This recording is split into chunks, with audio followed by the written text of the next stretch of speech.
Hey everybody, it's Jason Blaha here, and I had a subscriber send me one of the more interesting questions I've seen.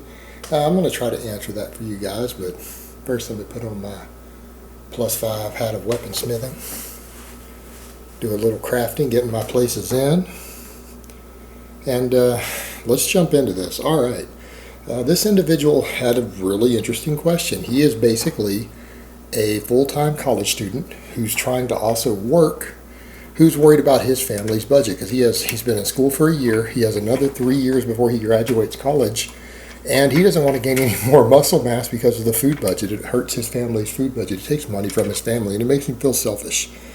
Let's talk about a responsible young man, someone who's actually sitting here worried out of all the nonsense we see on here, all the people with their goofy bullshit that they worry about. This young man's trying to work, trying to go to school, still wants to work out, but doesn't want to gain any more muscle. He's not finished all his noob gains. Doesn't want to gain more muscle because of the food budget. Could be hurting his family financially.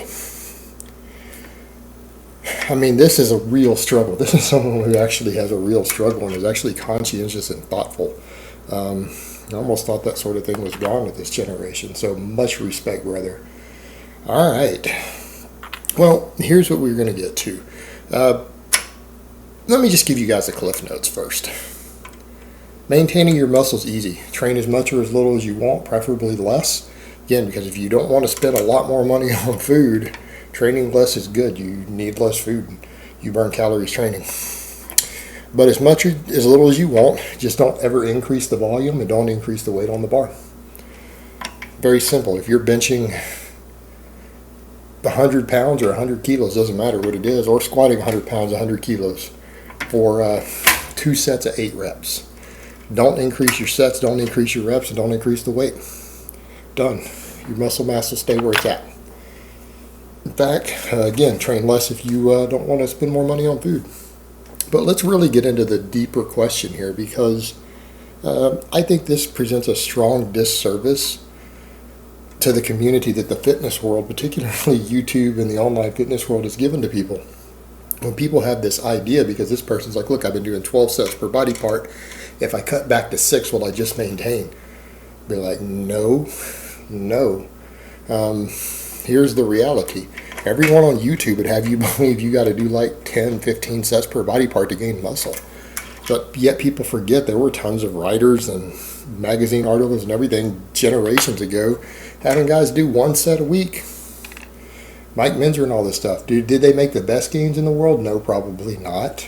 Because I don't think you can reach ideal growth or maximum growth with a single set per week. I don't think it's possible. Could you make pretty good gains off 1 set a week, like noticeable to where, yeah, you could probably finish out all 20 pounds of your new gains over the course of a year or two? Yeah, it's very possible with 1 set a week per body part, per exercise. That's all it takes. 1 set. Yet these guys are being led to believe that if they cut back to only 6 sets, will that be enough to maintain? Guys have made gains off 1 set for years, even though it's not ideal.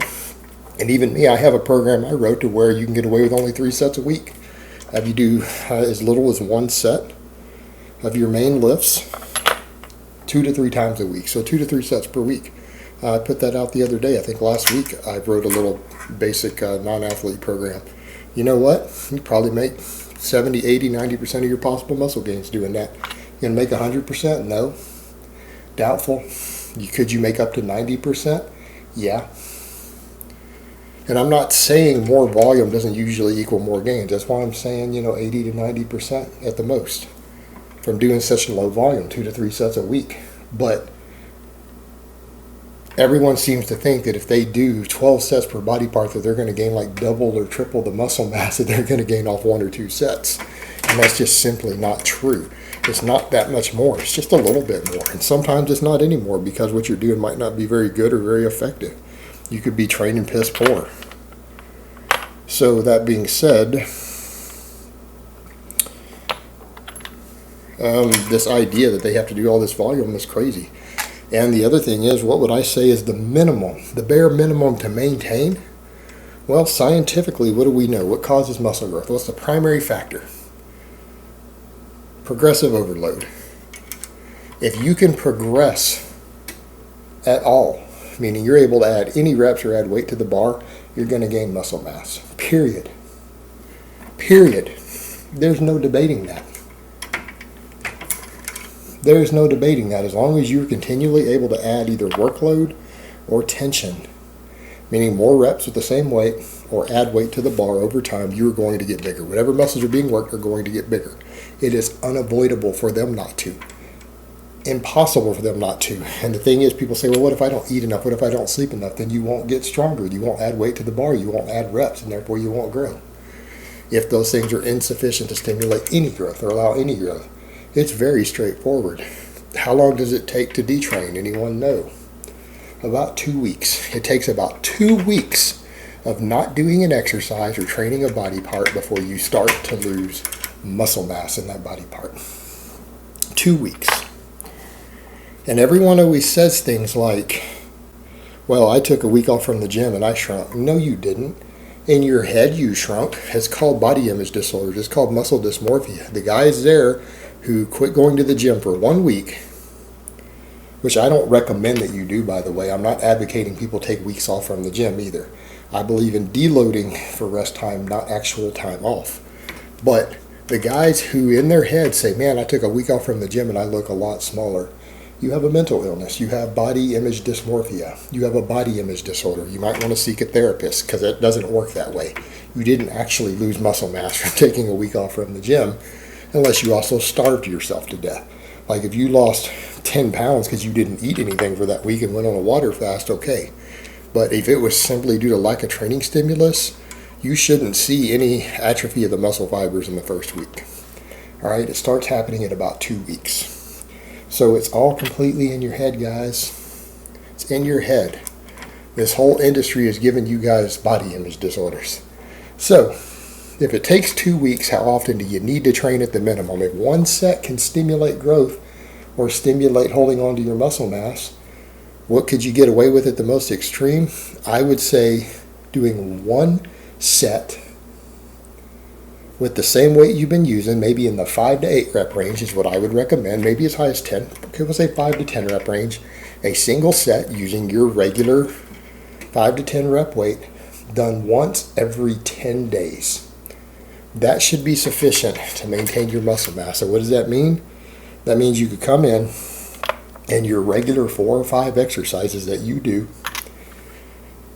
you could come in and do one set of 5 to 10 reps with the same weight you've been using on those 4 or 5 exercises, right? Every 10 days, and you will maintain your muscle mass. You'll maintain it for a year straight, even 3 years. He could come in and do that, and the muscle mass that he gained in his first year there, he could do the exact same thing his remaining 3 years of college, and he will keep all of the muscle mass he's gained. You know what? It might even be hypothetically possible. Again, very low if he keeps the weight, doesn't increase the weight or doesn't increase the reps. He's not going to gain much, but he might actually, just due to the chronic stress of it over that 3 years, gain a very small amount of additional muscle mass. Again, flies in the face of this idea that everyone thinks they've got to do like 15 sets to gain muscle. You don't have to do that. Is it close to ideal for someone who's saying, yes, I want to gain as much muscle mass as humanly possible? I don't care about risk of overuse. I don't care about any of that. I don't care about connective tissue inflammation. I just want to gain as much muscle as I possibly can. Well, 15 sets is probably closer to ideal than doing one. You're probably going to gain more muscle. Yeah, you're going to gain more. But anyone who's obsessed with gaining as much muscle as possible, I'm also going to say they're probably going to go on drugs too, because no one who's obsessed with gaining as much muscle as possible is going to stay drug-free. That doesn't make any sense. Because they don't care about the consequences of the higher volume training, the damage to their body sometimes. I see guys who clearly don't care. So I would imagine they'd probably go on gear. At which point the training volume probably starts to become less and less important, which is kind of the ironic point there, isn't it? Is that the people who are most obsessed with gaining the most muscle are probably going to want to do higher volume training, but eventually you're going to go on drugs, And once they go on drugs, their drug dose actually is more important than their training volume as to how much muscle they gain. So, what do you do? But to bring this back into the point, I think the question is interesting because it lets us address a lot of misinformation out there in the community and in the fitness world. And ultimately, if someone is truly concerned with only maintaining the muscle mass that they have, I think a single 5 to 10 rep set without increasing the weight ever again, done once every 10 days on their major or most important 4, 5, or 6 exercises is sufficient to maintain their muscle mass for the next 10 years. It's as simple as that. That's all it takes to maintain it. It's easy to keep it once you've already gained it. Alright guys, but that's really all I have to say on that today. I hope it's been informative, and I will talk to you guys next time.